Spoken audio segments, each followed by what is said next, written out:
Hello and welcome to this video. When you create a Tableau workbook, you sometimes want to bring attention to the worksheet within that workbook.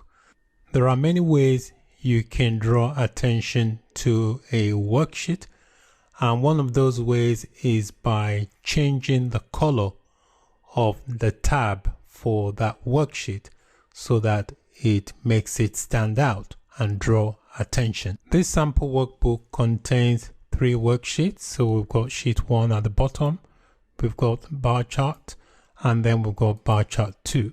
Bar chart 2 is a duplicate of bar chart.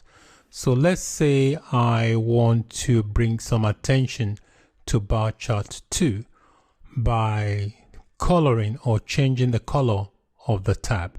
So what I'll do, I'll right click on it, select color. You can see we have different options, and I can select red, and you can see that has put a red strip on the tab for bar chart 2.